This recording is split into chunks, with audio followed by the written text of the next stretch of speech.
Seminar of Hampton Roads for inviting me to speak today. It's an honor to have the opportunity to tell some entertaining stories from my 27-year career as an engineer, commercial diver, and rope access technician. Utilizing these specialized access techniques has allowed me to inspect structures from the highest heights to the deepest depths. I hope that the stories that I share today will inspire young people to pursue their greatest dreams. When I was a teen in the 80s and the 90s, there wasn't much career path guidance available. You mostly figured it out on your own, Gen X style. Maybe you took a multiple choice test that was given by your high school guidance counselor that told you whether you were a better fit for trade school or college, but that was about it. As a female, you may have considered becoming a hairdresser or a nurse. STEM pathways were not really discussed. My dream was to attend the U.S. Naval Academy and pilot fighter jets from aircraft carriers. But this was the early 1990s and women were not yet allowed in combat roles. So I was told that I could fly cargo planes, and that didn't interest me in the least. So I did not pursue a life of high adventure in the skies. As luck would have it, I found my own way to high adventure. I was the first one in my family to graduate from college. I did not know what engineering was in high school. I was told by my parents that I must get a college degree so I could avoid the career struggles that they had faced. I was very lucky to have a high school drafting teacher who told me that I would be a great engineer. I did some research and I decided that designing skyscrapers sounded pretty cool, so civil engineering it was for me. Then came later my discovery of diving. To graduate college, I had to have a gym class, and I had always loved the water, so I decided to try scuba diving, and I fell in love with the sport on the very first day. Photo in the middle is a picture of me doing my first checkout dive in the quarries of Pennsylvania while I was in college. I was lucky enough in college to have some friends that introduced me to rock climbing and rappelling, but I didn't have rope access as part of my career until much later at the age of 44. Combining my civil engineering degree with these unique interests led me to discover a career in marine engineering. This is a niche discipline within civil engineering that's allowed me to inspect, design, and construct structures in the marine environment where we must consider the effects of unique forces, including heavy currents and wave actions on the structures that we serve. When I graduated with my bachelor's degree, the economy was bleak and there were no openings to design skyscrapers, so I settled on a job designing bridges. File sharing was a new technology which allowed me to design bridges in Utah from my office in Baltimore. I helped design several bridges for the I-15 corridor reconstruction project in preparation for the 2002 Olympics in Salt Lake City. The most exciting project in my early career was designing the thrust blocks for the foundation of a steel arch bridge. I had the opportunity to tour the steel fabrication plant. The photo on the right gives perspective of how large the steel arch members were. Despite this excitement, I quickly found design to be a bit repetitive and boring at that age. I was contemplating abandoning engineering altogether, and I began classes for my MBA in the evenings. I didn't know in that first year that I could turn my scuba diving passion into an exciting, high-adventure career within the civil engineering industry. And 27 years of diving and climbing have definitely provided some high adventures. One of my favorite places to work was in the swamps of Fort Stewart, Georgia. Over the years, I took 6 trips there to inspect the timber bridges that carry military battle tanks over the swamps through 280,000 acres of the wildlands where they train. We would commonly see cottonmouth snakes, wild boars, and alligators. On one such adventure, I actually managed to kick a live 5-foot-long alligator.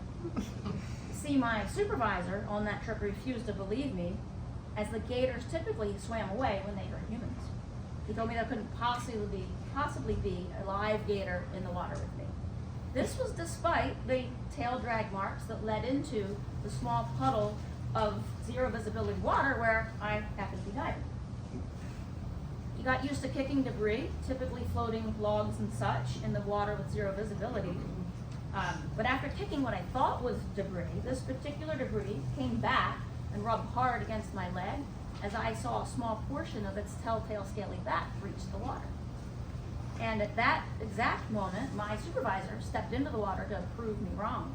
And it was at that moment the gator began flailing in the water. And then we both saw that gator that he thought I had imagined. So my supervisor immediately ran away and left me. I decided to run in the opposite direction. We both lived to tell about it, but he tells a very different story. But I digress. Let's return now to 1997.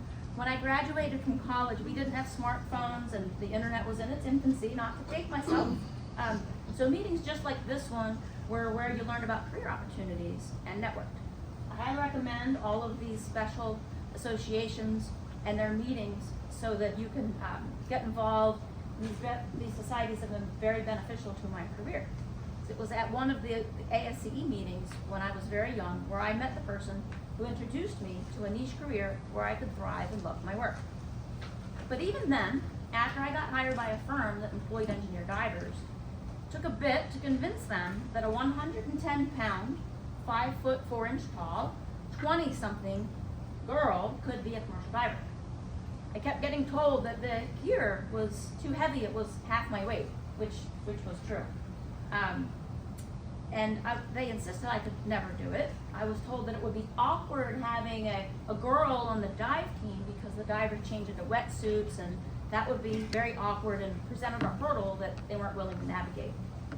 This was a narrative that was easy to believe and that I'd heard before. I considered giving up, but I remembered a slightly younger me who believed a similar "you cannot" narrative about jet planes.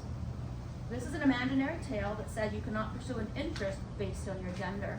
So I continued to question why not me until they eventually reluctantly gave in. And that was the day I became the girl. This was a role that I was okay with, but it did have its challenges. I was often the example when the guys could not perform the work. I would be splashed to get the job done, as an example. Our supervisor enjoyed saying, "Hey, look, even the girl can do it." This wasn't something that I enjoyed. It made the other guys not like me too much. Always proved uncomfortable, so being the girl was not always an easy place to live. But most of the teasing that I experienced was simply the camaraderie of the tight-knit community of commercial diving. The guys simply chose my gender as the theme of their jokes. And typically it was much better than the jokes that the guys have on each other. The challenge I faced as a female in a male-dominated industry were in addition to the typical upward climb of all commercial divers. The commercial diving industry is not an easy one, especially in those first few years. Regardless of gender, all entry-level commercial divers face a difficult first few years as they learn the craft and hone the required skills. Experience in how an entry-level diver conducts themselves determines when and if you'll earn your place on the dive rotation. But if your heart is in it, a lifetime of diving in cold darkness isn't such a bad thing. The old saying, "If you love what you do, you'll never really work a day in your life," definitely rings true for many in this profession. It helps to have a very strong level of water, and that's what always kept me interested. The work that we do is unique in that no one can back check our work unless they're climbers or divers themselves. So accuracy is extremely important with this single point of view. At times, our underwater inspections are performed by tactile examination only due to zero visibility in turbid water. The diver quickly becomes familiar with finding defects with their gloved hands and navigating in darkness of soupy water, learning to describe things in detail that they cannot see. Scour failures are one of the main causes of bridge failures, and it's the primary reason why there's a law requiring that bridges have an underwater inspection when the water's 4 feet deep or greater at the substructure units. I've inspected bridges that have had such significant undermining that you could literally swim under the foundation from one side to the other. Definitely not normal for anyone that doesn't design bridges. Due to the critical nature of these defects, it's imperative that inspectors are methodical in detail. Commercial diving is demanding both physically and mentally, so not all people are cut out for the work, whether male or female. Typical conditions in the inland waterways include low to no visibility, extreme low temperatures, sometimes diving below thick ice, high currents, entanglement, and heavy debris. In winter, we sometimes require a chainsaw to cut through the thick ice, and we must be diligent to monitor the ship traffic when there's floating ice present. The photo on the top right shows our team several years ago. We cut through 4-inch thick ice to perform a bridge inspection for a railroad. So we decided to take that piece of ice and use the chainsaw and carve our company logo in it, and we put a diver in the hole we made and had a nice photo opportunity. So the diving equipment is heavy, and sometimes we have to carry that equipment over uneven ground to access a remote dive site. It takes a strong back and a strong will to do this work. Women and some smaller men can be at a disadvantage due to the heavy lifting that's required. But with some thought and some modifications, nothing's impossible. The adage, work smarter, not harder, definitely applies. Now, I was definitely not the first woman to enter the commercial diving industry. Women have actually been diving commercially since the 1920s. The photo on the left depicts Margaret Naylor, who was the first recorded female to perform a commercial dive. She had no previous diving experience at all or training. She dove in full Mark V gear in 1922, which is far heavier than the Kirby Morgan Superlight dive hats that we wear today.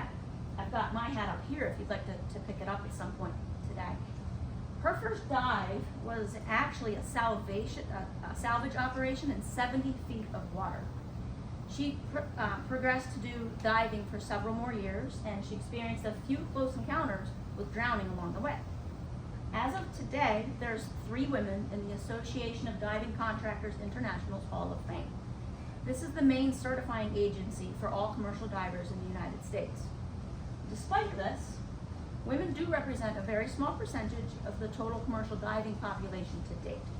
I read a quote in Underwater magazine that said, "Women in commercial diving have something in common with 4-leaf clovers and professional basketball stars under 6 feet tall."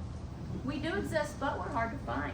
In 2010, one of the industry's largest employers had 100 active divers, of which only 3 were female. While the industry's been slow to embrace female divers, there has been a lot of change in just the last decade. Early in my career, the equipment was all owned by the employer and was shared among all divers. And it was all the same size, far too big for my 110-pound body. I was known to wear 2 pairs of neoprene boots under the fins so that my little feet would fit the men's size 10 fins. Our Kirby Morgan dive hats weigh 35 pounds, and we wear a steel tank on our back as an emergency air source.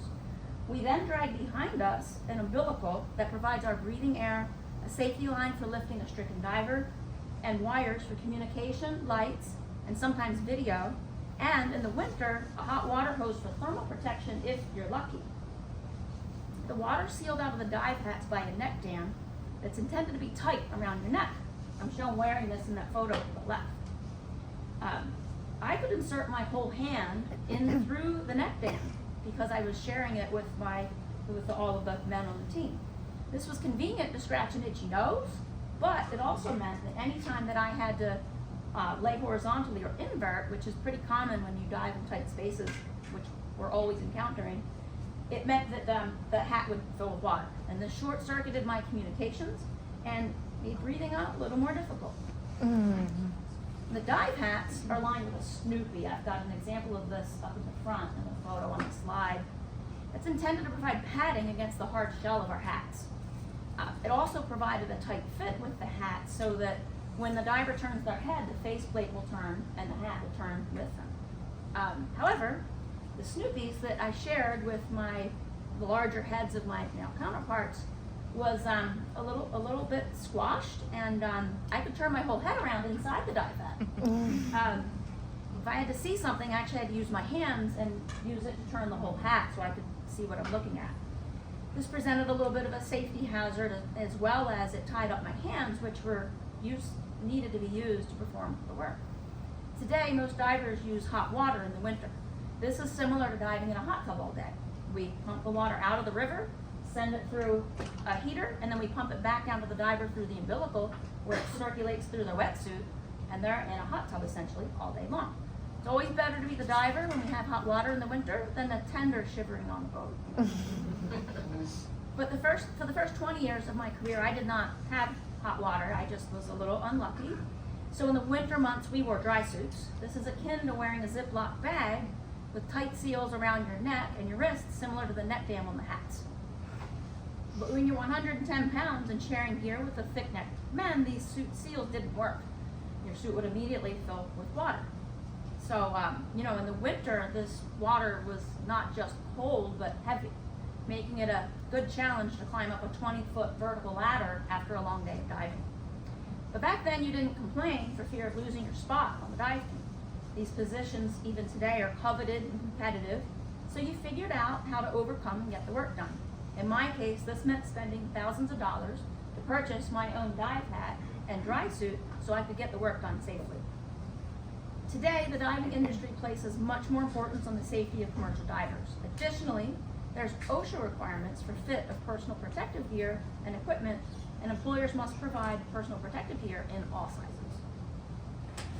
So, I wanted to share a video with you that shows one of our commercial divers inspecting a pier in California. This video gives an idea of diving conditions when turbidity is very low and visibility is nearly pristine, not our typical conditions on the inland waterways. You can see the diver's umbilical in the water, and that provides their primary air source, and you can see the steel bailout model on their back for emergencies. We typically dive with a minimum team of 3 ADCI certified divers, but we normally only have one diver in the water performing the work. You can see the knob that the diver turns that provides the free flow of air, which aids in removing condensation on the faceplate, as well as provides an air source should the diver overbreathe the demand regulator.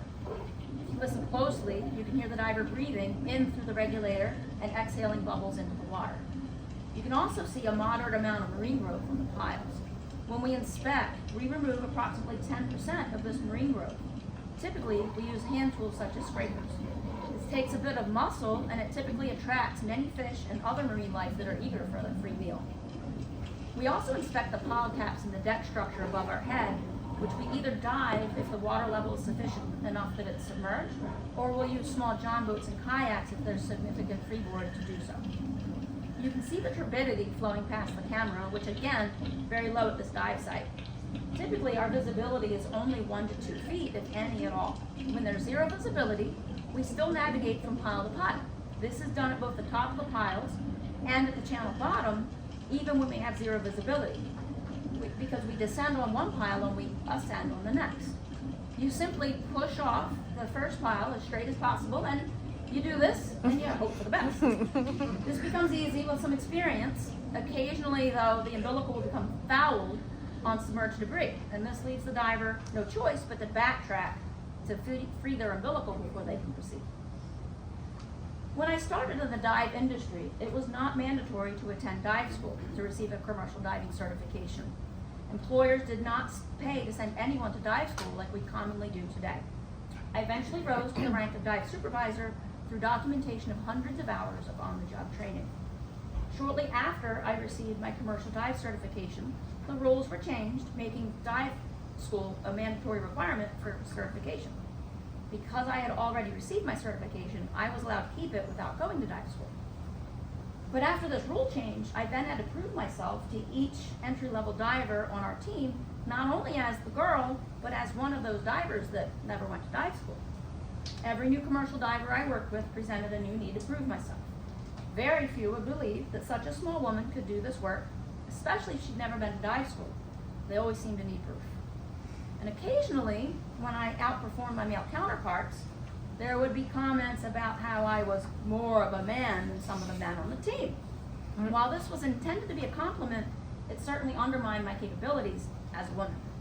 Thick skin was sometimes necessary, and I'm thankful that these sentiments are not nearly as common today. Divers tend to be a bit puffy-chested, so even today everything's a competition. Who can get to the bottom the fastest? Who can breathe the least amount of air during a long dive? Who can endure icy water in a dry suit the longest? All of this is very silly. I admit, we still all do it today. And it's also very dangerous. Almost every day presents a new opportunity to challenge each other, prove yourself as a competitive member of the team. Despite the many challenges, my career as an engineer diver and rope access technician has been rewarding in so many ways. It's allowed me to travel the world. I've inspected structures in 6 countries and 33 US states. Also had the opportunity to take part in underwater digital imaging and hydrographic surveying, as well as underwater material sampling, including concrete and timber pouring, well as some construction, including operating hydraulic power tools underwater. I'm proud to say that I've managed construction dive teams and coached many divers through projects they were previously unfamiliar with. My favorite place that my career has taken me have been Spain, Guantanamo Bay, Cuba, Japan, and Bahrain. In Cuba, we worked with the local U.S. Navy dive team and utilized their boat for our inspection work. It was in Cuba where I saw my first shark during a dive inspection, and there were many, many more on that same trip. And then in 2002, I was performing a rope access inspection of a steel tide arch in Bahrain. I was definitely a celebrity there due to the nature of our work and my gender, as women were not yet employed in similar roles in Bahrain. I was actually featured in an article in a local magazine. There's a snip of it there on the bottom. And this was a cool way to help another culture embrace women's roles in my industry. During our inspection, we discovered that the post-tension concrete tie beam had been impacted multiple times by the highway traffic below. Due to the critical nature of the tie beam and our inability to determine if the post-tensioning tendons had been damaged, we closed the bridge to traffic, and then we were definitely famous. One lane of the bridge remained closed for over a year while a repair was designed and implemented. The bridge passed over the Khalifa bin Salman Causeway, which is a public highway in Manama. The Prince of Bahrain and his cavalcade actually passed below us while we were climbing. It was a very exciting trip, and it was a chance to explore a very different culture. My career has also allowed me to work on many famous structures, including the Chesapeake Bay Bridge Tunnel right here in Virginia Beach, and the Chesapeake Bay Bridge in Annapolis, Maryland. I was able to inspect both the old and new Nice-Middleton bridges in southern Maryland, as well as both the old and new Woodrow Wilson bridges in Washington, D.C. The center photo up at the top is a photo of me at the old Woodrow Wilson Bridge prior to its replacement very early in my career.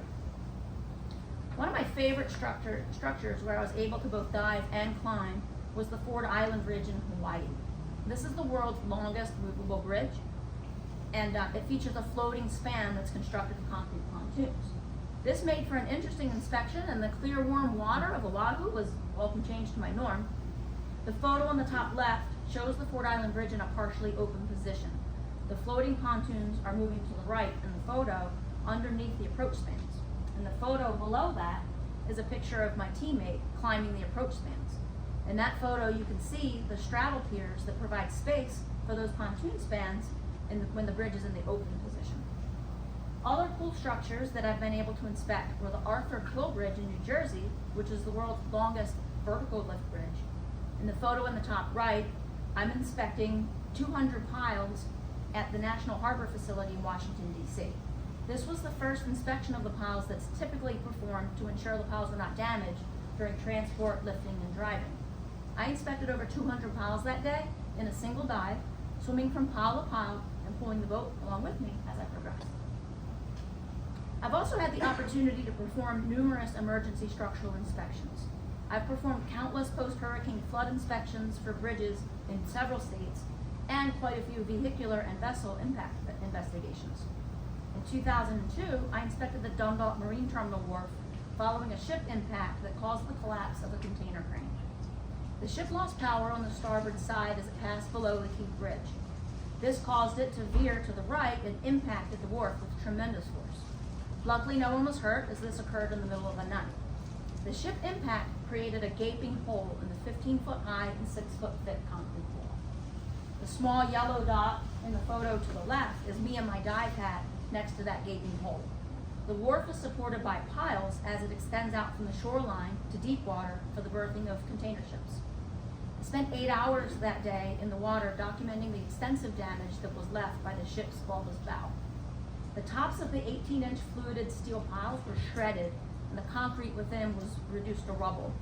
The timber piles had sheared off at the mud line 50 feet below water.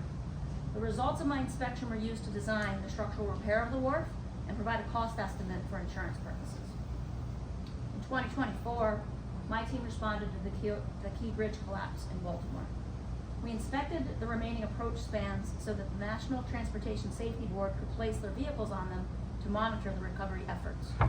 We were on site just 2 days after the collapse. This was a somber experience, knowing that not all the victims were yet accounted for.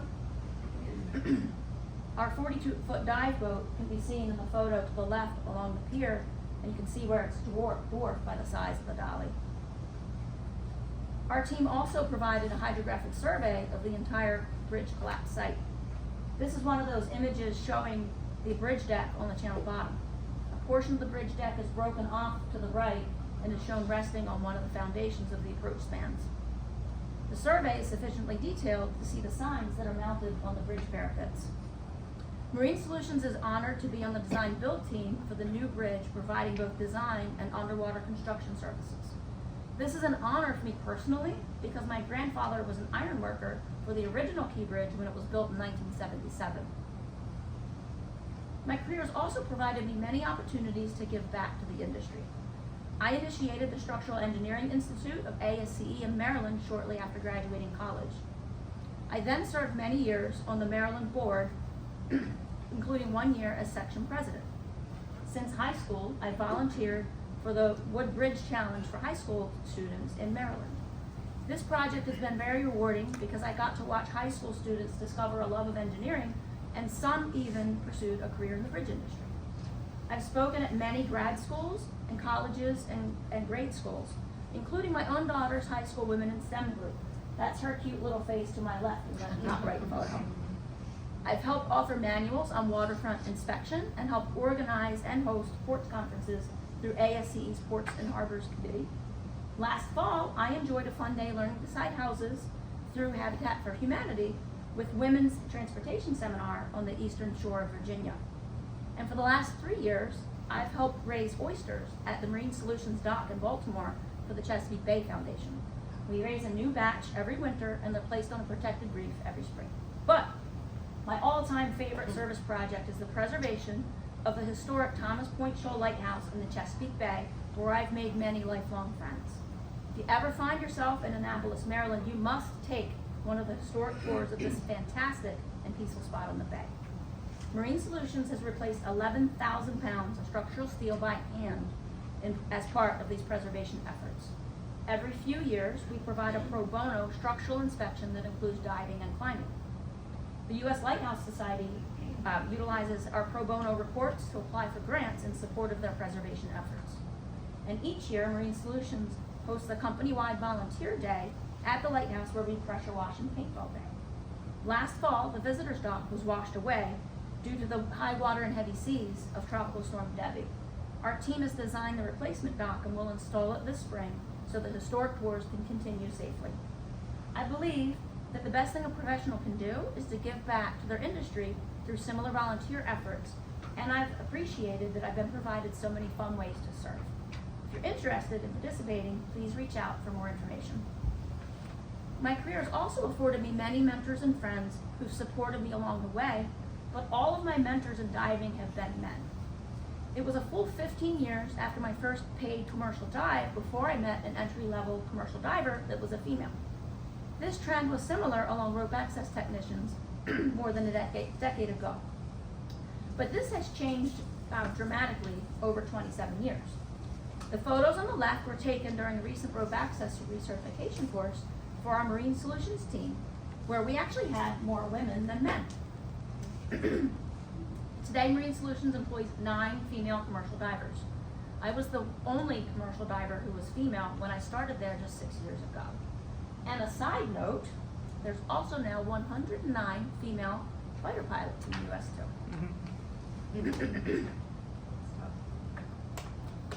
In 2023, I led an all-female dive team at the Brooklyn Navy Yard in New York City. This was a first for Marine Solutions and for the United States, and something that was only ever done and documented one time before. This video highlights our dive that day and includes a photo of our dive crew of 4 female divers accompanied by our company president, Amy Wilkins. The climate for women and other minorities was far different 27 years ago. We've come so very far, but we have progress left to be made. I dream of a world where management teams have equal representation for minorities. This would provide a better perspective, and it would open doors for so many talented people who do not currently see similar faces in management. Today, I'm the Vice President and Southeast Regional Director for Marine Solutions. Our firm provides structural engineering and construction services globally for both public and private clients, primarily in the marine environment, both inland and offshore. I've grown our Maryland office from 15 employees to 42 in just 6 years. And I also manage our Virginia Beach office, which we opened in 2024, and we already have a team of 9 people. I'm a licensed engineer in 11 states, and along the way, I've earned both my Master in Business Administration from Loyola University of Maryland, as well as my Master of Science in Marine Structural Engineering from Johns Hopkins University Whiting School of Engineering. Still managed to get into the field for both diving and climbing, but just not nearly as often as I did before moving to corporate management 2 years ago. I've thoroughly enjoyed my career, and I never intend to retire. My advice to anyone facing adversity as a minority or otherwise facing a narrative that attempts to convince you that you cannot, don't believe them. Stay true to yourself and your values. You do not need to change yourself to fit in. And if the fins fit, wear them. But if they don't fit, wear them anyway.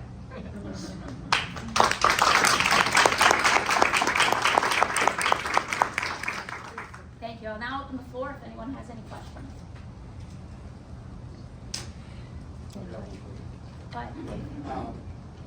Obviously, you're in a very male-dominated industry, but you're true to yourself. Are there areas where, by not having that male ego, that you feel that you are superior in decision-making or evaluating the project? Oh, Dave, you make big assumptions about my ego. Just kidding. I said the male ego. Just jokes. I like jokes. So, yes and no. So the diving industry in general, there's big, huge egos, as I explained. I do think it gave me somewhat of a different perspective as a female. I was able on most of the teams that I was a part of to kind of downplay that a bit. Like to think that I provided perspective for the whole team on all the teams that I worked with.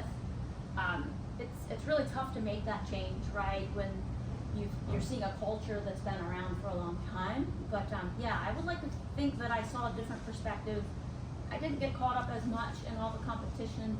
Kind of did my own thing, and the guys came to respect me for that, and I was able to provide some perspectives and some different truck conversation to and from dives than they were used to, for sure.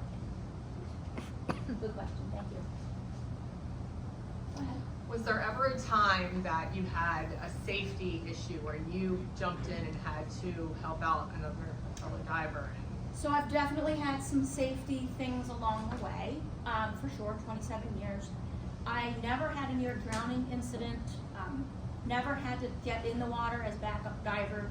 We dive with a diver that goes in the water, it's always a team of 3, a backup diver for that exact reason, and a tender who stays on the surface and runs communications, takes notes. Never been in a situation, and I've only heard of very few as an engineer diver where someone is at a splash, the backup diver. But I've definitely experienced some emergency instances. I was diving for Maryland Port Administration at one of the facilities that years ago brought in all of the paper rolls for newspapers. These paper rolls were taller than me and they were massive, extremely heavy. Where I was diving was the face of a vertical sheet pile wall, so there was nowhere to get under. And I wouldn't have heard it in time anyway. The trucks were taking a turn right where we were diving, pretty close to us, and they weren't tying down those rolls. And one actually rolled off the truck and could have either rolled over my umbilical and severed it, no problem, I've got emergency air in my back to turn on. More importantly, if it hadn't hit the dumpster, it probably would have come in and squashed me and I'd have been 10 feet under the mud. Now, we have the umbilical and all these things, but that would have given me a little bit of a headache. Yeah. Yeah, great question, thank you. Back? I know you said amazing career and everything, but is there one trait that you're like, yeah, that kept me going even when it wasn't the easiest place to be or, easiest career path that you chose? Is there one trait that you can call? Yeah, I definitely can. I can think of 2. Grit and bravery. Grit to just keep going when, a lot of times when I started, I was literally 110 pounds. I was a puny, scrappy little thing. But I had a lot of determination and grit, and that definitely helped. And yeah, bravery, because you're diving in zero visibility. stuff touches you that isn't necessarily an alligator, lots of things. And even in places like Baltimore Harbor, where it's pretty much a sewage dump, there's big eels. I had 20 feet of visibility once, and I saw all of the eels. They hide behind the piles, but if you stay still with the light on your hat, they'll slowly all come out. They want to see your life. And you do this, and they disappear again. So when you're diving and you're cleaning off that marine growth, all of the fish that are there come around, and when there's zero viz, you don't see them. So there's stuff bumping you, and yeah, I was actually diving once. I'm not sure if anyone remembers when the Baltimore water taxi capsized. And they were searching for 2 victims still. And I was diving at Dundalk Marine Terminal, and those wave walls in that picture of the damage I showed you come down below water so that the wave action doesn't get to the piles within. So that goes down below low tide. When you inspect, you duck under there.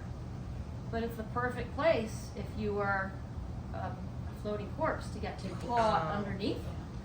So it was my day to splash, so I was in the water under there all day, and I told the team, I said, if you hear lots of screaming, you'll know what I found in my faceplate. Oh, Luckily, no. I did it, but that was a day that required a lot of bravery. Wow. And a lot of